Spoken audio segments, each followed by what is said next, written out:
guys? Welcome to the Big Blue United podcast. My name is TJ. I'm here with my buddies Dan and Colin. What's going on tonight, guys? How you feeling? Can you funnel it? What is it? What are you referring to? I'm not. If you join our familiar. Patreon, you can find out what that it is at Big Blue United Podcast, patreon.com. For 25 cents a month, you can fund Colin's haircut fetish.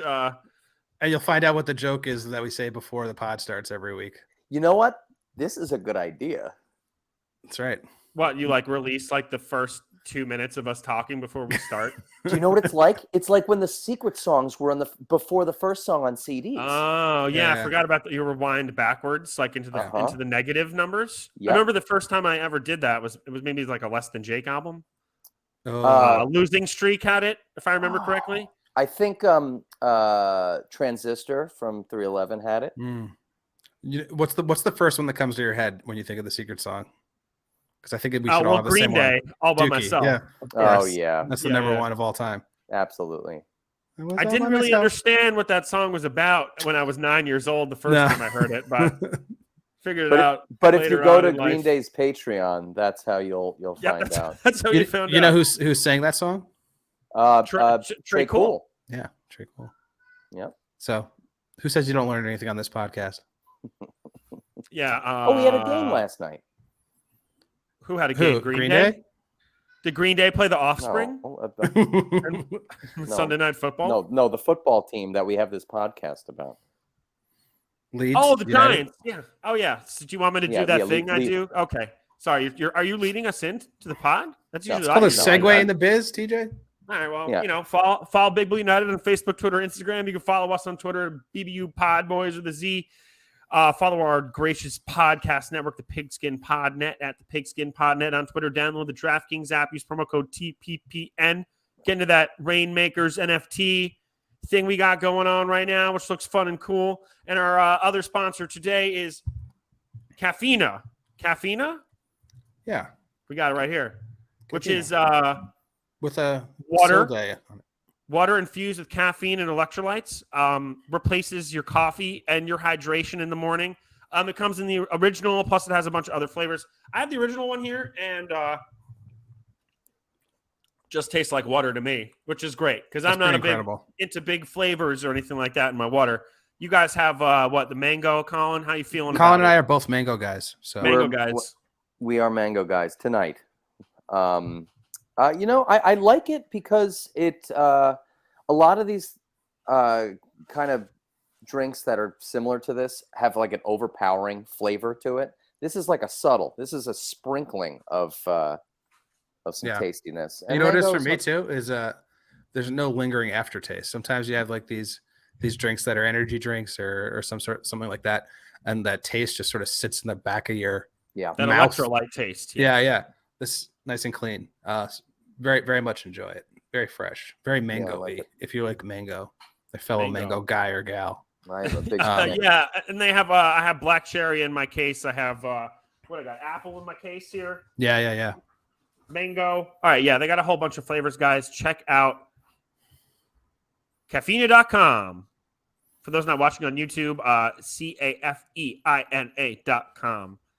All right. Yo, TJ, outside of the spot we just did for this brand, what could this beverage do in a frozen cocktail?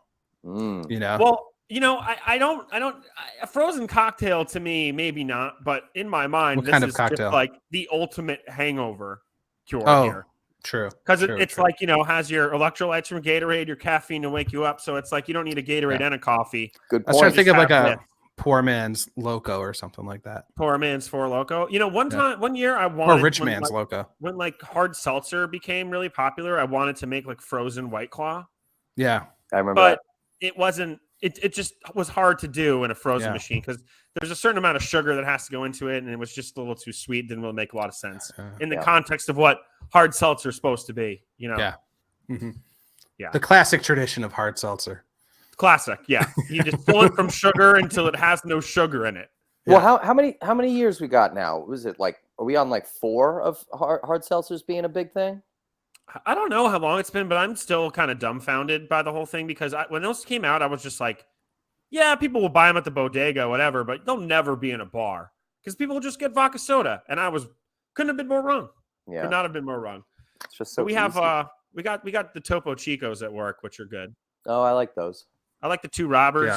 Those are my favorite because they don't have any sugar in it. It's like Well, not into sweet things right now. The Oscar Blues ones that I bought for the draft on Saturday. Those are pretty good, tasty. Everyone makes one. Everyone. Yeah. Everyone. Book and Brewery made one. So that was funny. I heard Kathy Hart's making her own. Kathy? Yeah. She in retirement. Yeah, yeah. She's a hard seltzer brewer. Yeah, that's it. It's really easy to make. You don't have to do anything. Well, it's only Chardonnay flavored. Nice. Evil Twin makes Chardonnay flavored seltzer. I'm not even kidding. Evil Water Chardonnay. Yeah. Really? They have like all different wine grapes. Yeah. Oh, I was kidding, but I can't believe that's a thing. That's great. It's real. They are. It's actually sweeter than it sounds, though. And I, again, not fan of sweet seltzer. So I guess we'll eventually have to have my mom on the show since we talk about her so much. Get that recipe. Yeah. Yep, the hard seltzer recipe. All right, let's jump into Giants, guys. Do you want to talk about the game? Should we highlight these injuries first? Yeah, get it out of the way. Yeah, I mean, so Darian Beavers ACL out for the year. Colin is devastated. I've never seen him this upset. Yeah. Well, what's it like on Beavers' Twitter right now, Colin? I don't know, actually. What's funny is I'm not upset because I'm never surprised by injuries with this team, ever. It's going to happen every single game until we pass from this world. Pass away? Oh, yeah. Until our last breath. Yeah. I do have to say. Side note, do you guys think we'll share our last breath, the 3 of us together? Will we simultaneously? It might be. When it happens for us? It'll what are the chances there'll be the 3 of us together taking our last breath? Well, I'd hope when this podcast gets canceled, we all just off ourselves together. Yeah. Come on. There's nothing else to live for. No, this will be like Thomas Jefferson and John Adams dying on the same day. It'll be on that level of greatness. Of July 4th, 1820 or whatever it was. Yeah. I don't know. I'm not familiar with history. Yeah. So it's a little above my head. So we're doomed to repeat it. Jinx. Yeah. All right. So you proved your point. So then. Darian Beavers. Yes. Darian Beavers ACL. Kayvon passed for this season. He's passed on. And we saw Kayvon take a real scary hit. Colin, you were at the game. I had to text you. Did they cart him off the field when it went to commercial break? And then you text me back 2 quarters later to let me know that they in fact had not carted him off when I saw him walking around on his own volition there. So I appreciate your timeliness there. Thanks for that. What can I say? I wasn't really looking at my phone too much because I was my father and I were really trying to. When we go to preseason games, it's not even so much we're watching the game. We're figuring out who's playing, when they're playing, how much they're playing, a whole scheme of like evaluation and what makes sense with going to the season and stuff like that, which is usually what we do there. But what was funny about the whole Kayvon situation is he is so unfamiliar with the stadium that he walked into the coaches club, which is that first level, like super high class fan area right behind the bench. And he thought he was going to the locker room and he just walked in there and he had to walk back out because he was in the wrong place, which is kind of not a good sign. I mean, maybe just wanted to like have a beer in whatever state, whatever the heck they serve in there. Is that like the legend seats at Yankee Stadium? Yeah, it's something like that. Like a free lobster. I heard it on the radio broadcast at the end of the game, or after the game rather, when we were just listening to all the interviews and stuff like that, which was fascinating. It was the first time I ever really hearing an extensive Brian Dable post game. He ended up answering a bunch of questions right off the bat because he knew they were going to be asked. So he just blasted them all out.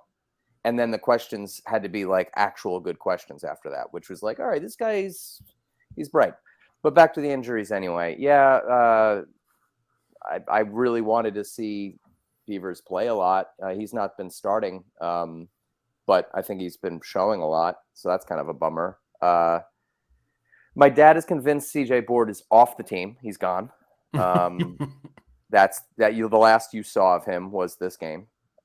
He has I guess it's ribs. He bruised ribs or something like ribs, that. Yeah. Yeah, Kayvon, he'll be fine. What is it, 3 weeks, they said? Sprained MCL. I'm not sure how many weeks, but he'll be back at some point. But yeah. I think, I mean, that was a scary looking injury. His knee did not bend in the direction it was supposed to. I thought he was going to be out for the year, which would be devastating. It sucks to lose Beavers for the year, but at the end of the day, he was a 6th-round rookie. Yeah. I think that there's other young guys that can step in. I think Micah McFadden has also looked pretty good. And I mean, Blake was back starting this week, which is cool, good to see. And then they had Tate Crowder on the outside. So, interesting kind of scheme to start, especially like having Aziz like with his hand down and Kayvon on the outside. So I think the defense is enough of it has enough moving pieces and schemes to sort of mask kind of some of these injuries, at least to some degree. If you want to head right into what do you guys want to do? Just a little offense before we end the defense. Sure. Yeah. I mean, what did you guys feel about the game? I overall, like, I know it's the preseason. I know the Giants were kind of playing against the Bengals second string, but just to me, it was a fun game to watch. Even though it doesn't really mean anything, like the offense, it's not meaningful, but the offense, looked better than it has in a long time. So I did enjoy watching the first half, and the second half was equally as fun with Davis Webb and crew ripping it up. I mean, what did you guys feel? I don't know. I didn't have a ton of fun watching it just because I knew and I knew we were badly injured as well, but going against the second unit and sort of just dinking and dunking the way down, which is fine. But I was hoping for some excitement. Wan'Dale Robinson, I think, had a total of -3 yards on the day on like 3 catches. He got blasted. Like these tiny things. Like but rookie. Sure. I did like the motion they had him in and moving guys around. Pre-snap, that was cool.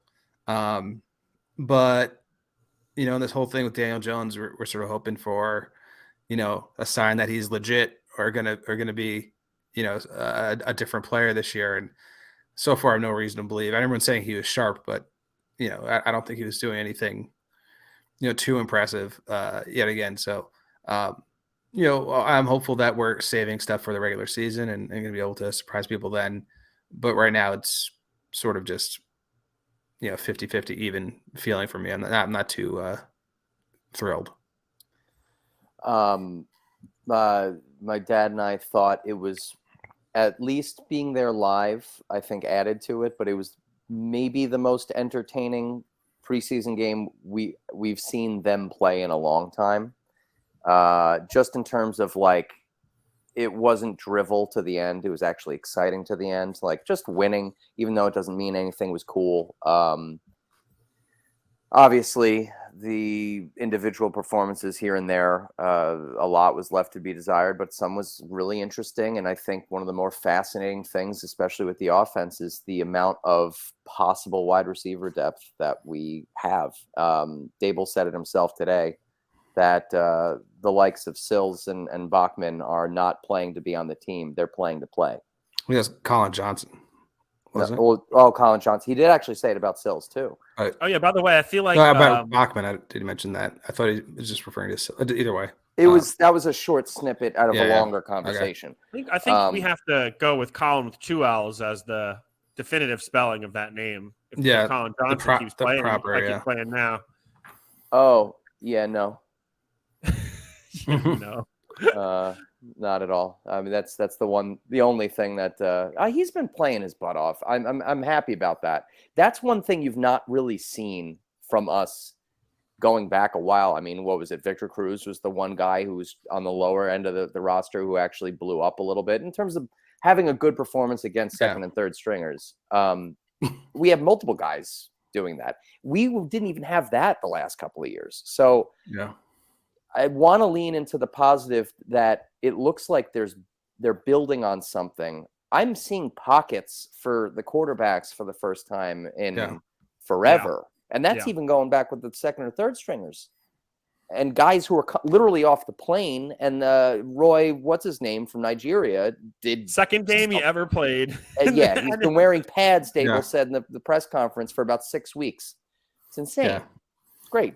You can see him get better, like quite literally every play, because Yeah. the first like 3 plays, it was the worst thing I've ever seen. Wasn't more than even field. They had like someone playing center who never even practiced playing center. Yeah, I mean, you saw the snaps were not looking good, but they still managed to be successful, which was, fun. The second half was fun. I don't know. Yeah. Davis Webb, that's your guy. It's funny when you say a guy's going to has all the traits to be a quarterback coach, but then isn't really good at being quarterback. It's just sort of like an interesting thing to me, but I guess you just don't have the physical tools, but you have the mental ones. So it's fun to see him, do his thing against the third stringers with third stringers. But I mean, Colin, it is funny with the wide receiver core because Kenny Golladay played 21 snaps and didn't do anything. He's been a ghost. Wandale Robinson, he bobbled that screen or bobbled the sweep reverse. Got tackled right away. Behind the line on that screen. We haven't seen Tony. We haven't seen Shepard. So, yeah, it's interesting that you have, David Sills, Colin Johnson, Alex Bachman out there, like, albeit playing against the second-team cornerbacks, but they're third-string wide receivers. They all look good. It's an interesting group. I think Slayton didn't play at all. He's off the team, too. I think you have to pretty much just cement that right now. His cap hit is too high anyway at $2.5 million. He's not going to do anything. So, but it is funny to watch, how the wide receiver course progressing. I'd like to see, some of the guys are paying the money that we invested the draft capital and have some reps and some success too. That would be fun. Well, maybe we'll get there. The fact that you're inevitably going to have to depend on some of these guys in the season because of injuries. It's great to have that experience now. I mean, Antonio Williams caught 7 passes and was doing great with that out of the backfield. That's great to have, Give more credit to the O-line, man, because the O-line looks so improved in the last coaching. It's just straight up coaching, I think. Antonio Williams looks good too, I think. Yeah, I like him. I mean, there's this roster seems to be kind of loaded with running backs at this point, which is interesting. Because you can get running backs anywhere, TJ. Exactly. It just further proves your point about everyone's point about the Saquon pick was just ridiculous. And you have like Devery Hamilton off the practice squad starting a left guard, just, ripping open holes for anybody you want to put back there and hand the ball. Yeah. It's cool. I mean, if the line gets healthy, which there's a lot of guys down, but if the line comes back healthy, I think, what was the liability almost looks like one of the stronger units on the team at this point, especially when you compare it to some other places where injuries have also happened. But can I go back and talk about Jones for a minute too? Because, I mean, like, I kind of agree, Dan, with what you were saying, and I think that everyone was giving him like far too much credit for the third drive. On the second one, third string defense. Yeah, 4 for 16, 116, 1 INT. The interception wasn't his fault. Jumped off Bellinger's hands, but he also threw a pass to Johnson the same drive that 100% should have been intercepted. Yeah. And I think probably would have been had the first string, secondary of the Bengals been playing. When you look at the third drive, I think was the one they scored a touchdown on, which everyone wants to talk about. He did make, in my opinion, 2 really good plays. One where he threw the back shoulder to Colin Johnson. He threw the back shoulder to Sills on the 1st and 10. Which was a really nice throw. And then he got demolished in the pocket and threw another good strike to Sills over the middle. But mostly other than that, it was a lot of dinking and dunking, a lot of checking down. He had a lot of time to throw as well. So at the end of the day, it was the Giants, led by Jones, did a methodical touchdown drive, which is fun to see. But I'm not wholly impressed or going to anoint Jones as the guy like that. This is all of a sudden the turnaround for him that I've been reading that people are saying. It's not impressive enough to me. Exactly. At the end of the day, he's still impossible to evaluate. He's Trent Dilfer with legs. Perhaps. One of the things Colin is saying is how he feels there's a distinct difference between this year's offense and previous year's offense. I mean, that might be a result of, these no-name wide receivers getting looks and getting into space. I think you're definitely right. I think these receivers wouldn't be making these catches in a Jason Garrett designed offense. But I just want to take this opportunity to highlight exactly how bad our offense was last year specifically. And I was listening to some podcast trying to get ready for our first fantasy draft. And Danny Heifetz, he's like NFL reporter, columnist, blogger at the Ringer on like 3 different podcasts and in an article, took the chance, he's a Giant fan, to highlight that the Giants scored 40 less touchdowns than the Cowboys last year alone. The Cowboys scored 40 more touchdowns on the season. That's and then crazy. I went in and I just wanted to take a look. The Cowboys scored 530 points last year. The Giants scored 258. That's a 272 point difference. They scored 272 more points than the Giants did on the regular season.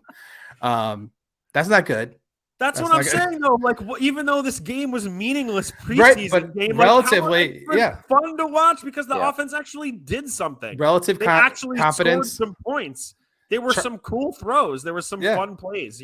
Trying to do stuff. That's what we want. Is just to watch quality football. Yeah, and that's what people like. Quality football. I feel like when people ask us or me, like, what I think of the Giants this season, I'm like, I don't think they're going to win much, but the product you're going to see on a week-to-week basis is going to be so much better, and it's going to be so much more interesting to watch than we've had for a really long time. So I think, although they might not, break 8 wins this season, I think we're going to have a much more enjoyable, positive experience watching this team grow this year. So, and to what you said earlier about the possibility of it not even touching on what they can do, another Dan Duggan tweet about how I guess Eric Turner was like looking at some of the concepts for what the Giants actually ran, and it's like so incredibly vanilla in his opinion that it's like they ran base offense. Actually, Jeff Eagles was saying it on the broadcast on radio afterwards as well, that he has enough knowledge to know that maybe he talked to somebody as well too, that it's just like they threw a lot of the backup guys out there because they just wanted to do the base offense because it makes it simpler for them. They're trying to not make them I'm sure get overloaded. Both things, right? They probably can't run every play in the playbook. Exactly. I don't want to. In fact, because a lot of the offensive linemen were so like off the plane or off the block taxi, left, block right. They had 4 runs. They had 4 running plays that they just kept running over and over again the entire game. So, I mean, given that they were in the game, they won the game, regardless of the fact that it was second and third stringers. It never could have happened in the past where you're just throwing guys with no experience for the most part in there. Some guys never playing positions ever in their lives, doing pretty decent. Yeah, I mean, how was it when they threw you in at center, Colin? How'd you feel? My dad and I definitely made that joke that we were a couple plays away from having to don some pads and go and play left guard at a certain point. So that's an image I don't want to ever see is my dad get obliterated by an NFL player. I was gonna say I wouldn't pay to see your dad, but I would probably empty my bank account to see you play a snap at right guard or left guard in the NFL. Just how do you think I would do?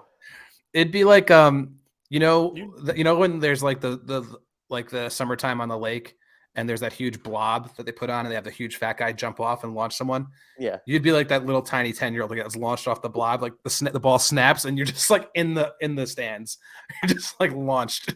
I in the same kind of wavelength, I think I would be like whenever you see a TV show have like a guy jump off a cliff and it ends up they change the shot and ends up being a dummy just being thrown into a wall. Like your leg hits like a rock and you start pinwheeling like backward.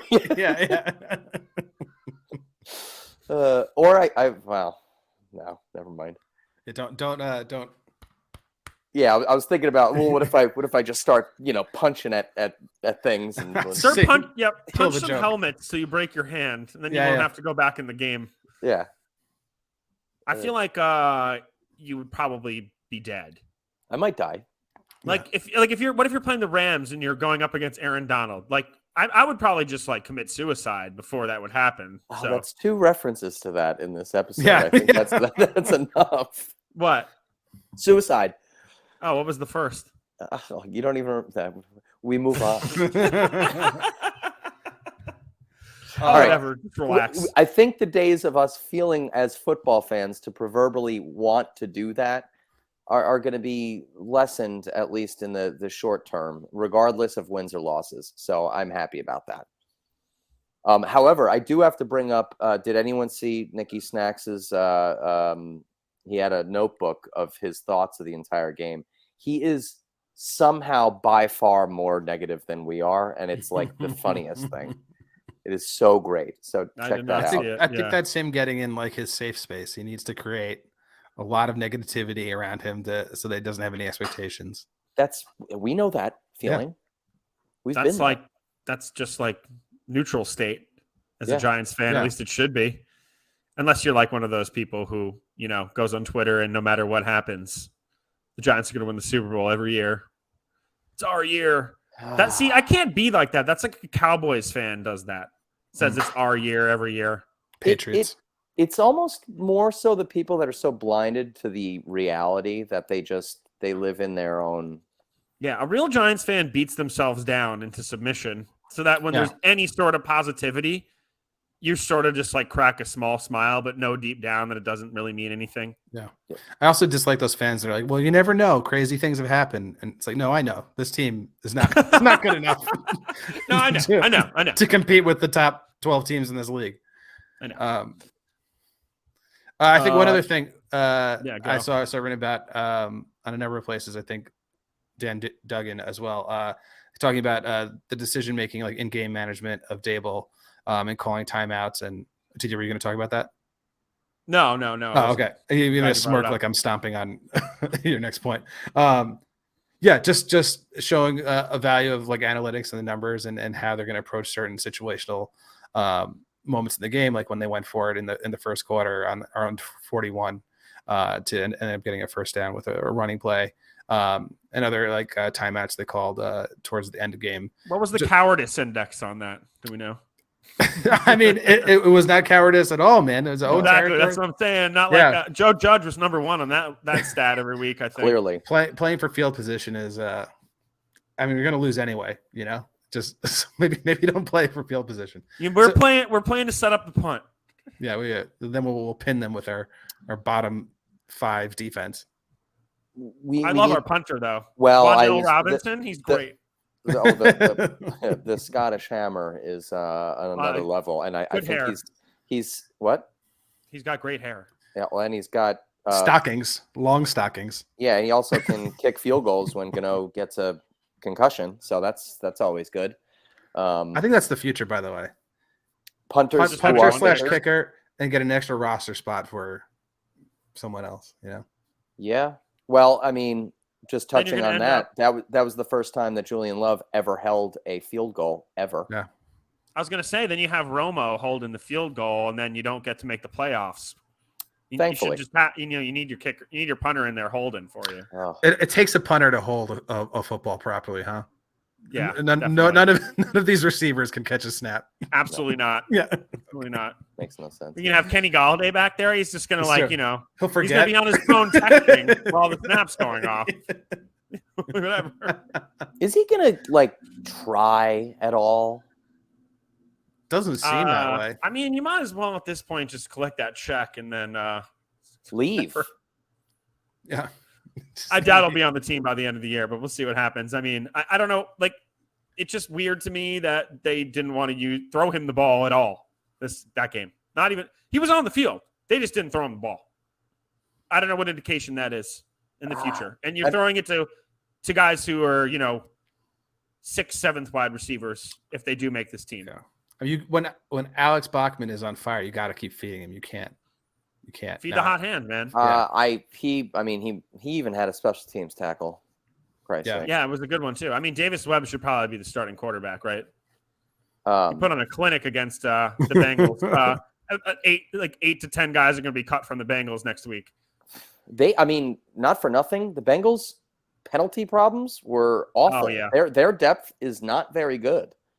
And I think that's a good way to segue into the defense because, the Bengals did not start their starting offense. And the Giants defense, and yes, they committed, the Bengals offense committed so many penalties, and the Giants defense still did not look good. The secondary, I mean, this is going to be rough. Aaron Robinson, if if it was Joe Burrow instead of Kyle Allen playing, he really would have torched him because Allen missed on a ton of throws, over the head and behind dudes like, guys like Trent Taylor. I don't even know who this guy is, but he was from the 49ers, right? He's looking great out there, Yeah. But you know what? Watching Aaron Robinson play is perplexing to me. Like that one play in the end zone that was the most obvious pass interference you ever saw that didn't get called. But like this is every play. He just like never plays the ball. He only plays the receiver. He never turns his head around. Like he is going to be called during the regular season for interference every time if you don't turn your head around. It's scary, man. And nobody looked good. Adoree Jackson had that one really good tackle behind the line where he came up for. I think there was a penalty on that play too. But I mean, I don't know. It's rough. But what if Jamar Chase and Joe Burrow were playing? Darnay Higgins. Darnay Holmes was still good. Let's not say that he wasn't. He is all over the place. He's making tackles. He hits hard for a little guy, and he covers pretty well. He's completely locked down the slot role there. That's a gimme if he stays healthy. Can I say something to get back at the offense real quick? Yeah. You know how we always say in preseason that the defense is just dominating the Giants offense because of whatever. That says if the Giants can't stop the Bengals second team and they have to wait till the third team comes in, but we're just demolishing our first team in camp every day. I think that's a useful thing to look at as well as far as gauging expectations for what this offense is going to do.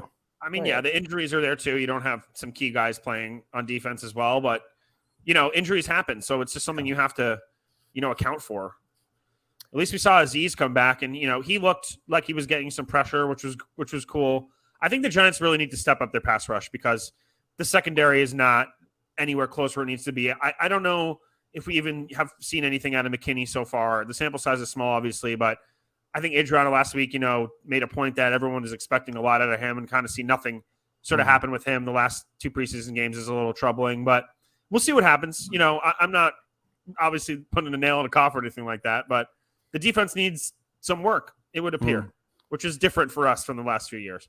I think a bright spot in terms of like depth is this Ryder Anderson keeps showing something, which is pretty cool. He's getting a push in the middle. So, I mean, it looks like their defensive tackle situation is somewhat decent. I don't mind it.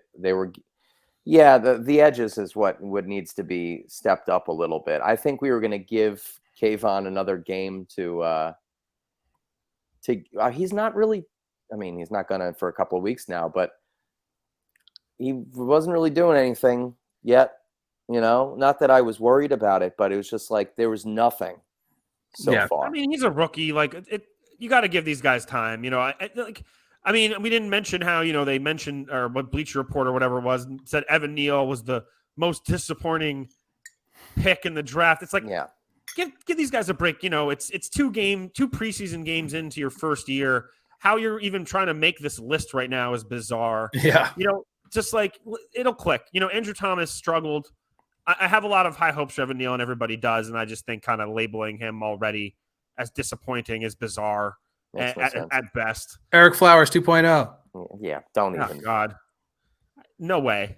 I'm not allowing myself to go there. No, don't even move him. But Kayvon will, obviously getting hurt it's terrible for him, especially now because he needs the reps and the Giants need him to perform. But still, give the guy some time. He'll come back. He'll figure it out.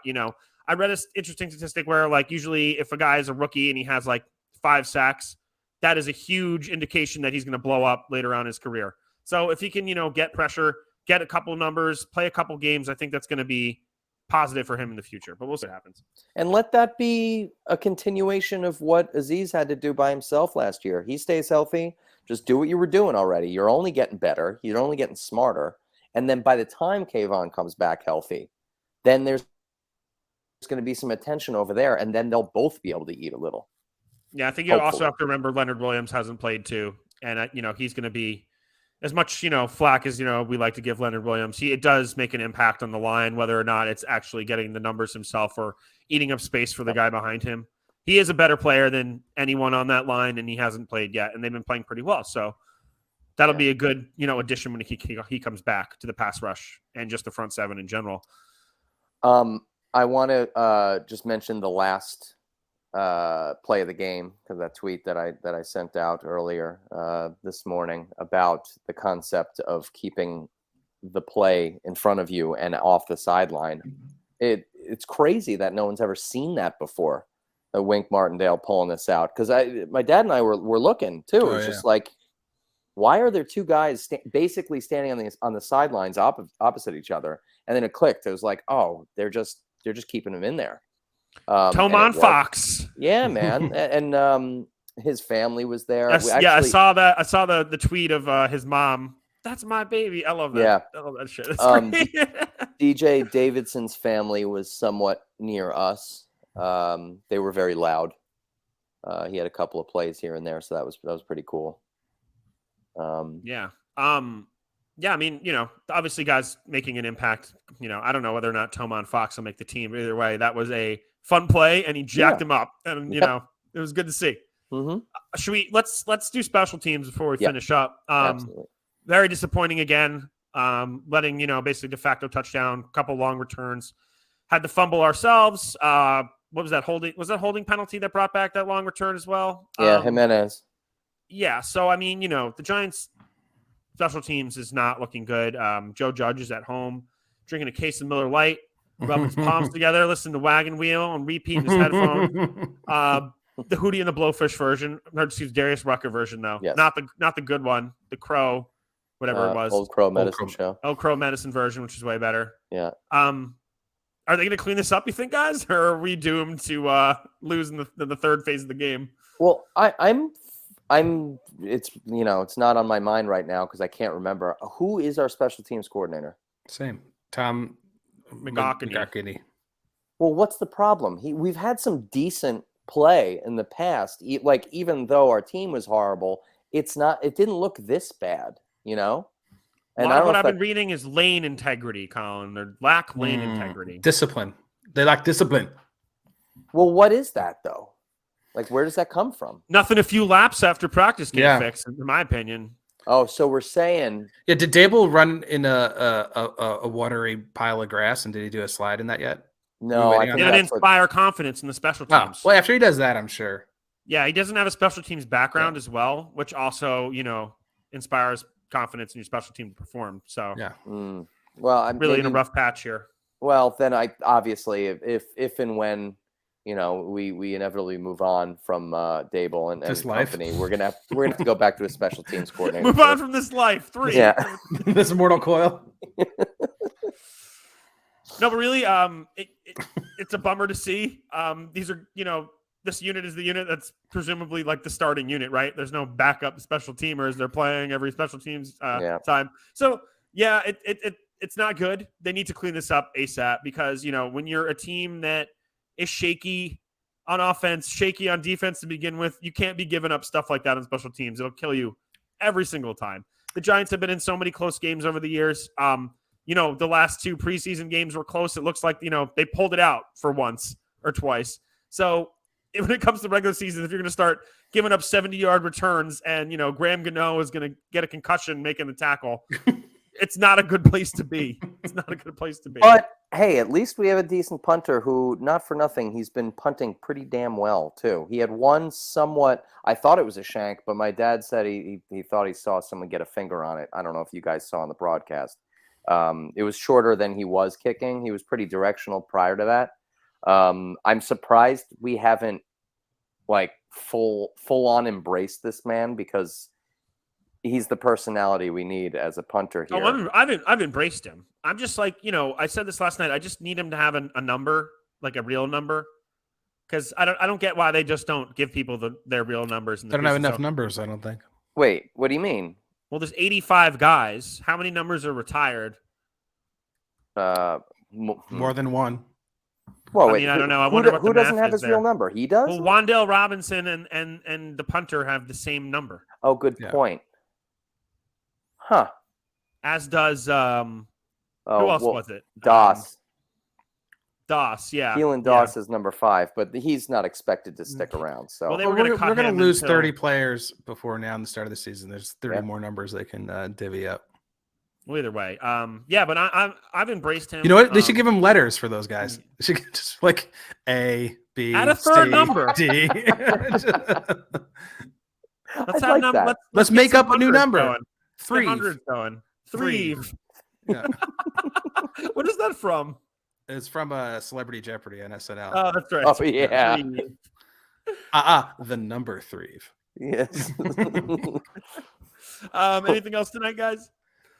The Jets preseason is going to be a wash. I mean, we're only going to see the dredges of the roster play for sure. Maybe probably get a couple series out of Daniel Jones in the first team offense. Maybe he'll play defense. I don't know. That won't be very telling. I think they're going to figure out in the next couple of days who's sticking around. And I don't know. Tennessee's going to be interesting. I know nothing about how they're looking coming into the year, so it may end up being fun. I mean, at least I don't know if you guys know anything about how Willis is looking like the starter or not. I don't know. I'm not sure about that front. All I know is they're going to need to stop the run. Yeah, absolutely. It'll be interesting. Guarantee that against Tennessee. Yeah. Yeah. All right, guys. Thanks for listening tonight. Please follow Big Blue United on Facebook, Twitter, Instagram. You can follow us at BBU Podboys with a Z on Twitter. Don't forget to download DraftKings app. Use promo code TPPN. Check out cafeina.com. And thank you for listening tonight. Buenas noches.